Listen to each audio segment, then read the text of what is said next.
오늘은 삭개오를 부르심이라고 하는 제목으로 말씀을 증거해 보고자 합니다. 예수님이 이 땅에 오신 것은 본문 10절에 나와 있는 것처럼 잃어버린 자를 찾아서 그들을 구원하기 위해서입니다. 제가 어린 시절을 돌이켜보면 몇 살 때인지는 정확하게 모르겠는데 외삼촌인지 우리 막내 삼촌인지 모르지만 제가 울면서 막 도망을 쳤습니다. 삼촌이 따라오니까 더욱 열심히 도망을 쳤죠. 하지만 나이 많은 삼촌이 나를 당연히 따라잡죠.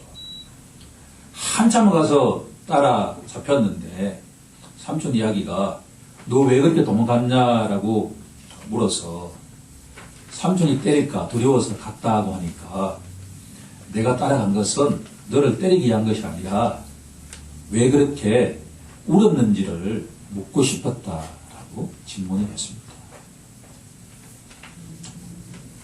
우리 하나님의 자녀들은 어느 순간부터 죄를 짓고 난 뒤에 하나님의 울타리를 벗어나서 자기도 모르게 멀리 하나님으로부터 벗어난 것이 바로 아담의 후손입니다. 예수님께서 이 땅에 오신 것은 그 잃어버린 자를 찾아서 그들을 죄로부터 해방시키고 하나님과의 관계가 회복되고 하나님을 바라보고 믿으면서 살아가도록 하기 위해서 이 땅에 오셨습니다. 예수님께서 오늘은 여리고 땅으로 갔습니다. 본문 1절에 보면 그리고라고 하는 단어가 없지만 원문에는 그리고라고 하는 단어가 있습니다. 35절부터 보면 18장 35절에 보면 여리고에 예수님께서 가셔서 맹인을 눈을 떠주는 것과 같은 기적을 일으키시고 난 뒤에 일어난 일이다 볼 수가 있습니다. 2절에 보면 또 원문에 보면 보라라고 하는 단어가 있습니다. 우리 성경 번역에는 없지만 보라, 어떤 한 남자를 보라라고 하는 겁니다. 그 사람의 이름이 바로 삭개오라고 하는 한 남자입니다. 예수님께서 이 여리고 땅에 가신 이유는 맹인 한 사람을 고쳐주시고 또 한 영혼을 찾아서 그 영혼을 구원하기 위해서 발길을 지금 돌리시고 계십니다. 그런데 이 남자가 어떤 사람인가라고 하는 것이 오늘 설교의 중요한 포인트입니다. 첫 번째로 이 남자는 2절 마지막에 보면 세리장이다라고 되어 있습니다. 여리고라고 하는 지역은 우리가 여호수아가 가나안 정복을 할 때 가장 먼저 정복해야 됐던 지역이 바로 여리고였습니다. 예루살렘으로 들어가기 위해서는 이 여리고를 거쳐서 갈 수밖에 없었습니다. 따라서 로마 시야에 있던 이곳에 이 여리고에 세관이 설치되어 있었습니다. 모든 물동량이 여리고를 거쳐 가야 하기 때문에 세금을 거두기 위해서는 가장 적합한 곳이 바로 이 여리고였습니다. 그 세관의 장, 바로 세무서장이 바로 삭개오라고 하는 사람이었다. 그런데 당시의 세리들은 로마 세법에 규정되어 있는 것보다도 얼마든지 착복을 할 수가 있었습니다. 로마 당국이 이걸 허용했습니다. 일정한 세액만큼 거두어들이고 난 다음에 그 다음에 거두어들이는 것은 모두 세리들이 다 착복할 수가 있었습니다. 누가복음 4장에 가게 되면 침례자 요한이 세리가 침례를 받으러 온 사람이 우리가 무엇을 해야 됩니까? 라고 할 때 규정대로 더 거두지 말라라고 하는 말씀을 통해서 당시의 관행을 알 수가 있다. 그런데 묘하게도 이 세리장 삭개오는 엄청난 부자였다라고 합니다. 바로 유대인들로부터 세금을 갈취해서 엄청난 부를 형성할 수가 있었다라는 것을 우리가 주목해 볼 필요가 있습니다. 그러면 이 유대인들에게 이 삭개오라고 하는 사람이 어떤 평을 받았을까라고 생각하면 절대로 좋은 평을 받을 수가 없다라고 합니다. 유대인에게 비친 삭개오는 죄인 중에 죄인이요 반역자 중에 반역자였다라고 할 수가 있습니다. 우리 일제치하 때 악랄한 순사를 생각하면 충분히 이해가 될 것입니다. 그런데 세 번째 이 삭개오의 특징은 주보에 정리해 놓았던 것처럼 호기심이 아주 많은 자였습니다. 이것은 어떻게 보면 세리장이라면 누구라도 호기심이 없으면 절대로 세무서를 관리할 수가 없다라고 하는 점에서 주목할 필요가 있습니다. 어느 날 갑자기 이 삭개오의 귀에 예수라고 하는 한 랍비의 소식이 들려오기 시작했습니다. 이 랍비는 죽은 자를 살리고 맹인의 눈을 뜨게 하고 귀신을 쫓아내는 등 500여의 기적을 일으켰다라고 하는 등 여러 가지 소문이 들려오기 시작했습니다. 이런 소문에 가장 민감하게 반응하는 사람이 바로 세무서에 있는 장이었다라고 합니다. 그런데 이 예수라는 젊은 랍비가 삭개오가 듣기에는 보통 사람이 아니다라고 하는 것을 알기 시작했습니다. 그래서 뭔가 이 사람을 한번 보고 싶다라고 하는 마음이 가득 차고 있었습니다. 그런데 묘하게도 그날 예수님께서 이 여리고 땅을 지나간다라고 하는 소식을 듣게 되었다. 본문 3절에 보시면 그가 예수께서 어떠한 사람인가 하여 보고자 하되 라고 되어 있기 때문입니다. 그런데 네 번째 가장 중요한 삭개오의 특징은 키가 작았다라고 되어 있습니다. 성경에서 삭개오의 키가 작았다라고 하는 이야기를 한다는 것은 평균치보다 월등히 작았다라고 하는 의미를 가지고 있다라고 합니다. 길거리에 수많은 사람들이 서 있는데 삭개오가 아무리 보려고 해도 예수의 모습을 볼 수가 없었다라고 하는 겁니다. 그런데 오늘 제가 주목하고자 하는 것은 이 작다라고 하는 단어의 사회적인 의미가 중요하다라고 합니다. 분명히 삭개오는 자기 가정과 일가 친척에게는 큰 자였습니다. 권력을 갖고 있고 부자였다고 한다면 그 자녀들에게는 그 배우자에게는 일가 친척들에게는 아주 가문의 자랑일 수 있었다. 하지만 유대인들의 눈에 보기에는 이 삭개오가 키가 작은 것만 아니라 너무나 멸시의 대상이었다라고 하는 것에 우리는 주목해 보아야만 한다라고 하는 겁니다.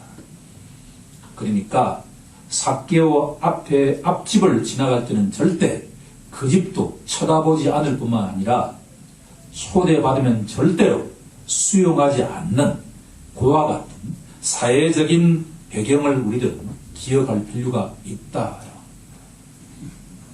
그리고 마지막 다섯 번째 성격은 이 삭개오는 어떤 목표를 정하면 그 목표를 달성하기 위해서 수단 방법을 가리지 않는 저돌적인 성격을 가지고 있다라고 하는 것을 알 수가 있습니다. 4절에서 알 수가 있는데 앞으로 달려가서 보기 위하여 돌무화과 나무에 올라갔다.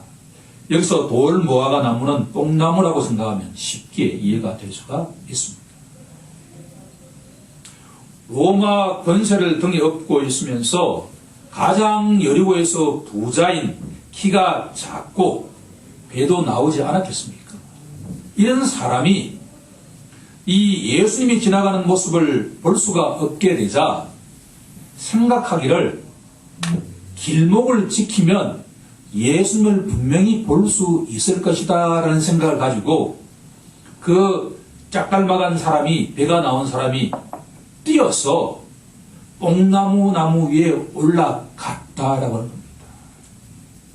이것이 과연 지역의 세무서장으로서 그리고 부자로서 체면이 있는 사람인데 뽕나무 위에 올라간다는 게 말이 될 것이며, 그것도 마구 뛰어갔다, 달려갔다라고 하는 이야기가 그 품위에 어울리지 않는다라고 하는 것을 알 수가 있다는 겁니다. 하지만 삭개오의 눈에는 그런 것은 중요하지 않았습니다. 목표를 정하면 그 목표를 달성하는 데 가장 익숙해 있었다라고 합니다. 이 5가지 상황이 삭개오라고 하는 이 남자를 보라라고 하는 의미가 담겨 있다라고 합니다. 그런데 뽕나무 위에서 바라보니까 저 멀리에서 예수라고 하는 랍비가 자기가 있는 곳으로 다가오기 시작했습니다. 삭개오가 원하는 것은 예수라고 하는 사람의 모습을 바라보고서 다른 사람들과 이야기에 동참하기 위한 정도의 소망을 가지고 있었습니다. 내가 예수라고 하는 사람을 보니 그 얼굴도 실질적으로는 변변치 않았고 그 옷도 좋은 옷을 입지 않았다. 별 볼 일 없지 않느냐라고 하는 이야기 정도를 하기 위해서 예수를 바라보고자 했던 것입니다. 그런데 예상치 못하게 이 예수라고 하는 랍비가 그 뽕나무 앞에 서더니만 다른 어떤 사람도 지목하지 않고 자신에게 눈을 맞추면서 다음과 같이 이야기를 했다. 5절에 보시면 예수께서 그곳에 이르사 쳐다보시고 이르시되 삭개오야 속히 내려오라. 내가 오늘 내 집에 유하여야 하겠다라고 말씀하셨습니다. 여기서 이 예수님 말씀 속에 중요한 의미 3가지가 있다라고 하는 것을 알게 되었습니다. 첫 번째는 예수님께서 삭개오를 부르신 그 호칭입니다. 삭개오야. 예수님이 어떻게 삭개오라는 이름을 아셨을까라고 하는 질문을 한다면 하나님의 아들이시기 때문에 사람의 마음까지 다 알고 계시는 분이 삭개오의 이름을 안다는 것이 뭐 그렇게 대단할 수가 있겠습니까? 그런데 삭개오가 어떤 의미를 갖고 있는가를 찾아보는 것이 여기서 중요한 의미를 갖고 있다라고 합니다. 삭개오라고 하는 의미는 순결한, 무죄한이라고 하는 의미를 갖고 있습니다. 유대인들은 절대로 삭개오야라는 이름을 부르지가 않습니다. 왜냐하면 유대인이 보기에 삭개오야는 죄인 중에 괴수였고 민족의 반역자였는데 순결한 의미를 갖고 있는 삭개오라고 하는 이름을 부릴 리가 없지 않겠습니까? 그런데 예수님께서는 세상 사람들이 보기에 가장 죄인인 그 영혼을 쳐다보시면서 지금 순결한 자야라고 부르시고 계신다라고 하는 겁니다. 이것이 우리에게 던지는 복음적인 메시지인 줄로 믿습니다. 여기서 우리는 중요한 의미를 깨달아야 합니다. 우리 눈에 보기에 이 세상에서 그 남자 그 여자보다도 더 죄인은 없을 거야 라고 진단하는 경우에도 예수님은 그 영혼을 가장 순결한 자라고 호칭하시는 분이다라고 합니다. 그렇다면 우리가 어떤 한 사람이 죄를 지을 때 우리가 그 정죄만 한다고 한다면 그 영혼을 과연 예수님 앞으로 하나님 앞으로 데려갈 수가 있을까라고 하는 것을 생각하지 않을 수가 없다. 두 번째는 속히 내려오라라는 말씀을 하셨습니다. 이 또한 중요한 영적 의미가 들어가 있습니다.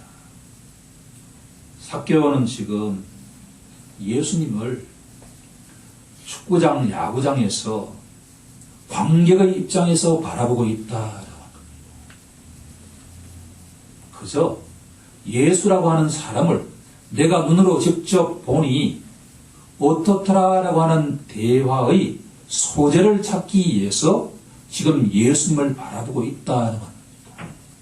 하지만 삭개오는 아담의 후손으로서 죄인인데 그 뽕나무에 가만히 있어가지고는 절대 죄로부터 자유로울 수 없다라고 하는 것을 지금 말씀하고 계시는 것입니다. 가장 중요한 말씀은 세 번째 구절입니다. 내가 오늘 내 집에 유하여야 하겠다라고 하는 말씀입니다. 이 구절을 좀 더 구체적으로 검토해 볼 필요가 있습니다. 내가 하겠다라고 하는 의미입니다. 이것은 신적의 계획과 의미가 내포되어 있다라고 하는 겁니다. 예수님께서 내가 하시겠다라고 하는 결단을 지금 보여주고 있다라고 합니다. 보다 중요한 것은 바로 내가 지금 하시겠다라고 하는 겁니다. 그 내용이 뭔가 하니 내가 지금 내 집에 유하여야 하겠다라고 하는 말씀을 선포하고 있다라고. 유대인들이 삭개오 집을 어떻게 바라보고 있을까라고 하는 것이 중요한 포인트입니다. 보라. 삭개오를 보라라고 하는 겁니다. 자칭 그 가정은 가장 큰 자로 바라보는 삭개오지만 세상 사람들은 삭개오를 볼 때 가장 죄인 중에 괴수라고 바라보고 있다라고 하는 겁니다. 민족의 반역자로 바라보고 있는 이 삭개오의 집에 예수님께서 내가 오늘 유하시겠다라고 하고 있다고 합니다.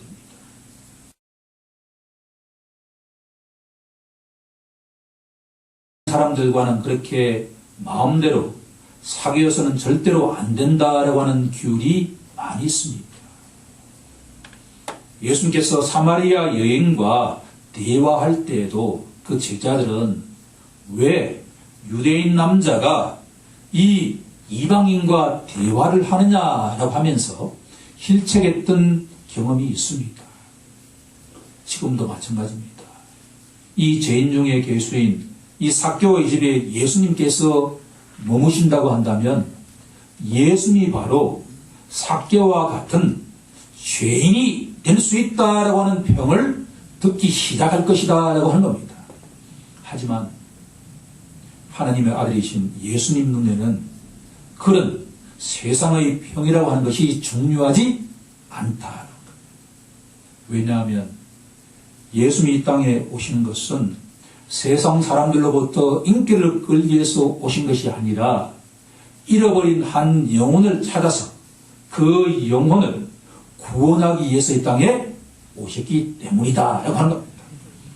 따라서 오늘 예수님께서 이 삭개오에게 내가 오늘 반드시 내 집에 유하여야 하겠다라고 하는 말씀을 선포하고 있다. 중요한 것은 이제 삭개오의 선택만이 남아있습니다. 삭개오가 어떤 반응을 하느냐에 따라서 삭개오의 운명이 영원히 결정된다라고 하는 겁니다. 6절에 보시면 삭개오가 다음과 같이 반응을 했다라고 하는 것을 알 수가 있습니다. 첫 번째 반응은 급히 내려왔다라고 하는 겁니다.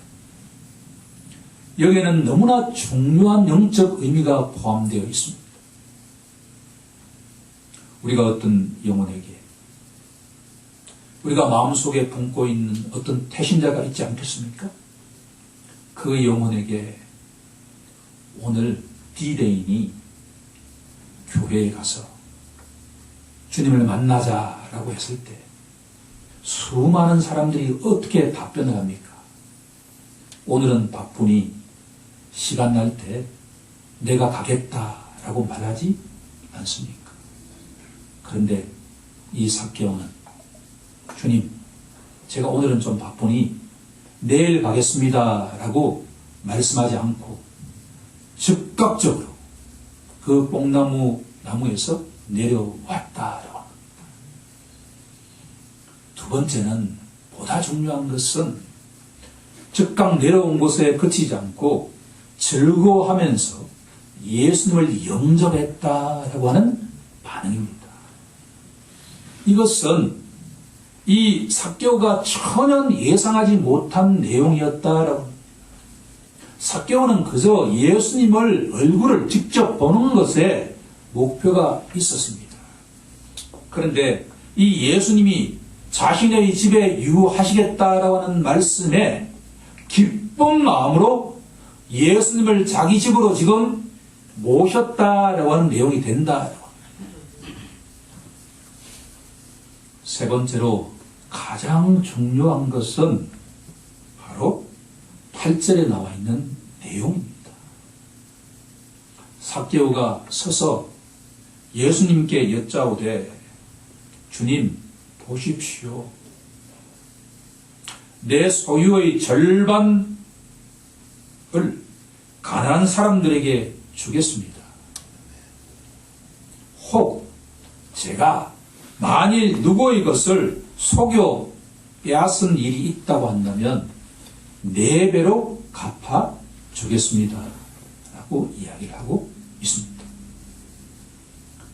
많은 신학자들이 이 삭개오의 이 8절 말씀을 가지고서 이 세상에 삭개오처럼 악질적인 세무서장이자 부자가 이렇게 그날 완전하게 가치관이 바뀌어서 자기의 그렇게도 많은 재물 가운데 절반을 뚝 떼어서 가난한 사람에게 기부하겠습니다라고 증언한 사람이 전부 후무하지 않느냐라고 하는.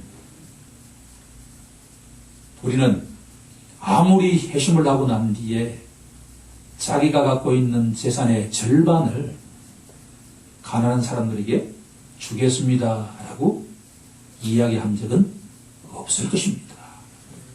또한 이 세무서장이 부를 치부하게 된 그 배후에는 그 힘들어하는 유대인들을 갈취하고서 재산을 모았는데 그 모든 사람들에게 4배에 달하는 보상을 하겠다라고 하는 이야기는 어떻게 보면 자기의 전 재산을 사실은 다 내어놓겠다라고 하는 의미와 다르지 않다.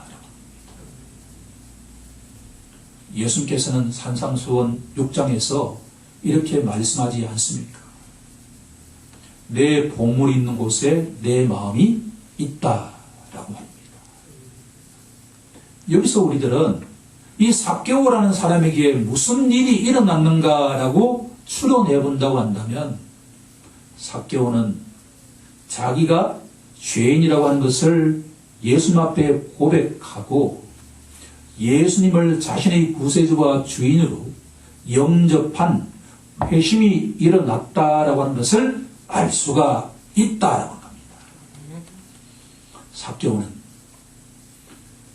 죄인 중에 괴수에서 예수님만을 바라보는 이 땅에 있는 건 모든 것들은 내려놓고 저 천국에만 보물을 쌓아가는 바로 하나님의 자녀가 되었다라고 하는 것을 알 수가 있다라고 합니다. 반면에 7절에 보면 동일한 예수님의 말씀에 대해서 거기에 함께 있는 모든 사람들은 다른 반응을 보이고 있다라고 하는 것을 알 수가 있습니다. 7절에 보시면 무사람이 모든 사람이 보고 수근거려 이르되 저가 예수가 죄인의 집에 유하러 들어갔도다 라고 말합니다. 모든 사람들의 눈에 보인 것은 삭개오의 그 죄된 모습만을 바라보았습니다. 어떻게 메시아라고 한다면 저 죄인과 같이 친구가 되면서 식사를 하면서 그 저주받은 집에 함께 할 수가 있는가라고 하는 생각입니다. 결국은 함께 있는 모든 유대인들은 예수님이 누구신가를 알지 못했지만 삭개오는 이제 분명하게 바로 이 젊은 예수라고 하는 랍비가 바로 그리스도다라고 하는 것을 깨닫게 되었다라고 합니다. 이것은 죄인 중에 괴수인 삭개오가 어떻게 하루아침에 바뀔 수 있었는가라고 한다 그러면 그것은 바로 성령의 기름 부음이 아니겠습니까? 성령의 역사가 아니고서 이것이 어떻게 가능할 수가 있겠느냐라고 합니다. 9절에 예수님께서 위대한 선포를 하고 계십니다. 오늘 구원이 이 삭개오 집에 이르렀다라고 선포하고 있습니다. 여기서 우리는 너무나 벅찬 마음을 가지지 않을 수가 없습니다. 보라, 삭개오보다 더 죄인이 없는데 이 삭개오 집에 복음이 선포되었습니다. 구원이 이 집에 이르렀다고 말씀하고 계신다라고 하는 겁니다. 만약에 이 세상 속에서 삭개오와 같은 죄인이 있다 하더라도 우리가 너무 그 죄인을 정죄할 필요가 없습니다. 예수님이 그 영혼을 찾아가셔서 속히 내려오라. 내가 오늘 내 집에 유하여 하겠다라고 선포하실 때 삭개오처럼 급히 내려와서 즐거워하며 예수를 영접하기만 한다면 그 죄인이 바로 하나님 앞에 의인으로 선포될 수가 있다라고 하는 겁니다. 이것보다 더 복음이 있겠습니까? 저는 이 말씀을 묵상하면서 내가 바로 보라 삭개오다라고 하는 것을 알게 되었다. 저처럼 죄인을 예수님께서는 삭개오야라고 부르십니다. 순결한 자야라고 부르십니다. 세상 모든 사람들은 그 영혼을 가장 불결하다고 바라보고 있는 그 사람에 대해서 예수님께서는 가장 순결한 자야라고 선포하고 있다라고 합니다. 하나님 말씀에는 능치 못한 것이 없는 줄로 믿습니다. 아무리 죄인이라도 예수님께서 그 영혼을 삭개오야라고 부르시는 순간에 그 영혼은 순결한 자로 변화될 수 있는 줄로 믿습니다. 이것이 복음의 능력이 아니겠습니까? 그렇습니다. 우리는 어떤 죄인도 예수 앞으로 데려올 수가 없습니다. 그것을 할 수 있는 유일한 분은 바로 우리가 믿고 의지하는 우리 주 예수 그리스도 한 분뿐인 줄로 믿습니다. 그분은 지금도 잃어버린 한 영혼을 찾아서 가십니다. 예수님께서는 지금 저 천국에 계시지만 바로 사도들의 터위에 있는 이 교회가 그 역할을 감당해야 되지 않겠습니까? 우리 덕성교가 이제 그렇게 해야 되는 줄로 믿습니다. 예수님이 하신 그 사명을 우리가 동일하게 해야 된다라고 합니다. 예수님께서 이렇게 자신의 사명을 선포합니다. 인자가 온 것은 잃어버린 자를 찾아 구원하려 함이니라. 교회의 역할은 바로 잃어버린 자를 찾아서 구원하는 역할인 줄로 믿습니다. 우리가 한 영혼을 예수 앞으로 데려가는 것이 바로 교회가 해야 되는 역할인 줄로 믿습니다. 우리 덕성교회가 이 혁신도시 내에 세워진 이유도 단 하나뿐인 줄로 믿습니다. 지금도 흑암 속에 처해 있는 수많은 그 영혼들을, 삭개와 같은 그 영혼들을 예수님 앞으로 데려가서 예수님의 그 분명의 말씀에 의지해서 아멘 하면서 예수님을 영접할 때 그 죄인이 하나님의 의인이 된다라고 하는 것이 우리에게 소망으로 다가오는 것이 아니겠습니까? 우리 모두 이 말씀처럼 잃어버린 자를 주님 앞으로 인도하는 화목자가 되기를 우리 주 예수 그리스도의 이름으로 간절히 축원하옵나이다. 아멘.